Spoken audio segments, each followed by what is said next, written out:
بسم اللہ الرحمن الرحیم 27 فروری 2025 اور آج جمعرات ہے۔ میں اس وقت کراچی میں ہوں۔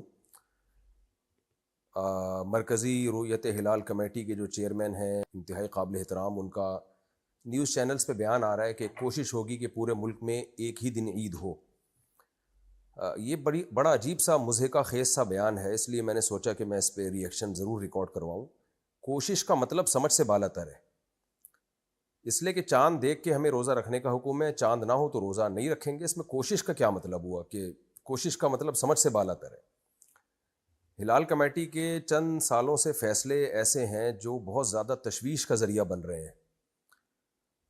اتحاد امت کے لیے ہمیں شریعت کو چھوڑنے کی اجازت نہیں ہے۔ یہ اس لیے میں عرض کر رہا ہوں کہ ماہرین فلکیات سے جو میں نے رابطہ کیا، وہ یہ کہتے ہیں کہ ہفتے کے دن پاکستان میں یکم رمضان ہونے کا، یعنی جمعے کی رات کو چاند نظر آنے کا کوئی امکان نہیں ہے فلکیات کی روح سے۔ جب امکان ہی نہیں ہے تو آپ کوشش کر کے کیسے آپ اس کو زبردستی ثابت کرنے کی کوشش کریں گے؟ ہم تو بہرحال اسی کے پابند ہیں کہ جو بھی حکومت کا فیصلہ ہوگا مانا جائے گا۔ نبی صلی اللہ علیہ وسلم نے فرمایا صوم یوم یصوم الناس، کہ جس دن لوگ روزہ رکھیں تو اس دن رکھ لینا چاہیے روزہ۔ لیکن ہلال کمیٹی کی بہرحال ایک ذمہ داری ہے کہ وہ اپنی شرعی ذمہ داریوں کو پورا کرے۔ تو یہ جو عجیب سا بیان آیا ہے کہ ہم کوشش کریں گے کہ چاند جو ہے پورے ملک میں ایک ہی دن رمضان کا روزہ ہو اور ایک ہی دن عید ہو، یہ کوشش کا لفظ مضحکہ خیز سا لفظ ہے۔ آپ کوشش نہ کریں، اگر آپ کو چاند نظر آ جائے، شرعی گواہوں سے ثابت ہو جائے، تو آپ رمضان کا اعلان کریں۔ کوشش کی آپ نہ عید کی کوشش کریں، نہ آپ رمضان کو پہلے لانے کی کوشش کریں۔ اور اگر آپ نے اتحاد امت پہ چلانا ہے پوری دنیا کو، پھر چاند دیکھنے کے تکلف کی ضرورت ہی نہیں ہے۔ پھر آپ سعودی عرب سے فیصلہ کریں، جیسے دبئی اور یو اے ای وغیرہ میں چاند نہیں دیکھا جاتا، وہاں کوئی ہلال کمیٹی نہیں ہے۔ وہ کہتے ہیں پوری دنیا میں، یعنی ہم مکہ مدینہ کے ساتھ چلیں گے، تو پھر ہلال کمیٹی ہی کو ختم کر دیا جائے کہ بھائی سعودی عرب میں جس دن چاند ہوگا تو ہم بھی اسی دن چاند کا فیصلہ کریں گے۔ تو اگر پاکستان کے حساب سے آپ نے چل رہا ہے جو شریعت کے زیادہ قریب ہے، کیونکہ نبی صلی اللہ علیہ وسلم نے چاند دیکھ کے روزہ رکھنے کا ہمیں حکم دیا اور چاند دیکھ ہی کے افطار کرنے کا ہمیں حکم دیا، تو پھر چاند دیکھنے کا پراپر اہتمام ہونا چاہیے۔ پہلے بھی بہت دفعہ ایسا ہو چکا ہے کہ فلکیات کی روح سے چاند کا کوئی امکان ہی نہیں ہوتا تھا اور عید کا اعلان ہو جاتا تھا۔ یہ چیز جو فلکیات کا علم جانتے ہیں ان میں بہت زیادہ تشویش کا ذریعہ بنتی ہے یہ چیز۔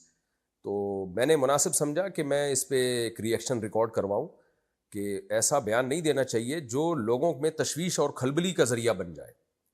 تو اس لیے جو ہے جو باقاعدہ پراپر وے میں رویت کا چاند دیکھنے کا اہتمام کریں۔ اگر شرعی گواہوں سے ثابت ہوتا ہے اور فلکیات کی روح سے اس کا امکان بھی ہے، فلکیات پر شریعت نے حکم کا مدار نہیں رکھا، لیکن فلکیات کا علم آپ کو یہ بتا دیتا ہے کہ یہ گواہی درست دے رہا ہے کہ نہیں دے رہا۔ یعنی چاند ہونے نہ ہونے کا مدار تو گواہی پر ہے، لیکن سائنسی علوم سے یہ تو پتہ چل جاتا ہے نا کہ گواہی درست ہے یا نہیں ہے۔ اس کی میں ایک آسان سی مثال دیتا ہوں آپ کو۔ شریعت نے یہ کہا ہے کہ دو گواہ اگر گواہی دے دیں کہ اس شخص نے چوری کی ہے اور وہ ثقہ اور قابل اعتماد گواہ ہوں تو چور کا ہاتھ کاٹا جائے گا، کورٹ گواہوں کو دیکھے گی۔ لیکن اگر سائنسی آلات سے پتہ چل جائے، کیمرے لگے ہوئے ہیں اور دو بندوں نے گواہی دی کہ یہ شخص فلاں وقت میں آیا تھا اور یہاں سے چوری کر کے یہ گیا ہے، اور ہم نے جب کیمرے دیکھے تو اس میں ٹائم بھی مینشن ہو رہا ہے اور ہمیں پتہ چل رہا ہے کہ یہ اس ٹائم پہ نہیں آیا یہاں پہ، تو سائنسی آلات سے ہمیں پتہ تو چل گیا نا کہ یہ ایک نمبر کے جھوٹے ہیں، یہ دونوں جھوٹ کی گواہی دے رہے ہیں، تو پھر کبھی بھی چور کا ہاتھ نہیں کٹے گا کیونکہ گواہوں کا جھوٹا ہونا ثابت ہو جائے گا۔ اسی طرح یاد رکھیں کہ 50 آدمی بھی مل کے گواہی دیتے ہیں نا ہم نے چاند دیکھا ہے، لیکن کیلکولیشن یہ بتا رہی ہے کہ چاند تھا ہی نہیں، ہو ہی نہیں سکتا تھا، انسانی آنکھ اس کو دیکھنا یعنی اتنا باریک تھا کہ انسانی آنکھ سے دیکھنا ممکن ہی نہیں ہے۔ ان سائنسی آلات سے ہمیں فوراً یقین ہو جائے گا کہ یہ جھوٹی گواہی ہے۔ تو شریعت نے حکم کا مدار گواہوں پر رکھا ہے، لیکن سائنسی آلات ایجاد اسی لیے ہوتے ہیں تاکہ اس گواہی کو پرکھا جا سکے کہ گواہی ٹھیک بھی دے رہا ہے کہ غلط دے رہا ہے۔ اس کی اور آسان مثال میں آپ کو دیتا ہوں۔ نبی صلی اللہ علیہ وسلم کے دور میں سورج دیکھ کے روزہ افطار کیا جاتا تھا۔ آپ صلی اللہ علیہ وسلم پہاڑ پہ کسی کو بھیجتے اور فرماتے کہ آپ دیکھو کہ سورج غروب ہو گیا ہے، تو اگر وہ بتاتا کہ سورج غروب ہو گیا، گواہی دیتا، تو آپ افطار کر لیتے۔ شریعت نے بھی ایسا ہی حکم دیا، ہمیشہ سے ایسا ہی چلتا آ رہا ہے کہ بھائی آپ سورج دیکھیں غروب ہو گیا ہے تو آپ روزہ افطار کر لیں۔ لیکن اب جب سائنسی آلات نے ترقی کی ہے اور کیلکولیشن سے ہمیں پتہ چل گیا کہ فار ایگزامپل کہ سورج غروب ہونے کا ٹائم 6:30 ہے شام کو، 25 آدمی 6:15 بجے آ کے گواہی دے رہے ہیں کہ ہم نے اپنی آنکھوں سے دیکھا کہ سورج غروب ہو گیا، تو بھائی سائنس کی جو کیلکولیشن ہے، جو پوری دنیا اس پر متفق ہے، دو چار آدمی نہیں. آپ امریکہ میں کسی سائنٹسٹ سے پوچھیں گے، وہ بھی کہے گا کہ کراچی میں سورج غروب ہونے کا ٹائم 6:30 ہے، اس سے پہلے نہیں غروب ہو سکتا.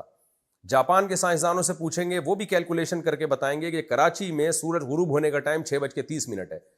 سائنسی آلات سے اور سائنسی کیلکولیشن سے ہمیں صاف پتہ چل گیا کہ جن 50 آدمیوں نے گواہی دی تھی کہ 6:15 سورج غروب ہوا، وہ جھوٹ بول رہے تھے، ان کو دھوکا ہوا تھا. تو حکم کا مدار یعنی روزہ ہے یا عید ہے، اس کا مدار گواہوں پر ہی ہے. میں اس شریعت کے حکم کو چینج نہیں کر رہا، لیکن فلکیات کا علم یہ ہمیں بتا دیتا ہے کہ یہ گواہ سچ بول رہے ہیں یا جھوٹ بول رہے ہیں، تو اس علم سے فائدہ اٹھایا جائے گا. تو ماہرین فلکیات کہتے ہیں کہ پاکستان میں ہفتے کے دن یکم رمضان ہونے کا کوئی امکان نہیں ہے. تو اس لیے تھوڑا اس طرح کا بیان نہ دیں جو تشویش کا ذریعہ بنتا ہے. ہمارے لیے قابل احترام ہے، کسی کی ذات پہ طنز مقصد نہیں ہے. اور میں لوگوں کو ایک اور بات بھی کہتا ہوں کہ میرے اس بیان کا مقصد یہ نہیں ہے کہ اگر ہفتے کو رمضان کا اعلان ہو جاتا ہے تو آپ ہفتے کو روزہ نہ رکھیں، یہ بھی نہیں ہے. کیونکہ ہم بہرحال پابند ہیں، جو بھی حکومت کا فیصلہ ہوتا ہے یا ہلال کمیٹی کا فیصلہ ہوتا ہے، جہاں شریعت نے کہیں بھی اختلاف کا خطرہ ہو تو پھر حکومت کو اتھارٹی دی ہوتی ہے کہ وہ جو فیصلہ کرے گی وہ سب پہ نافذ ہو جائے گا.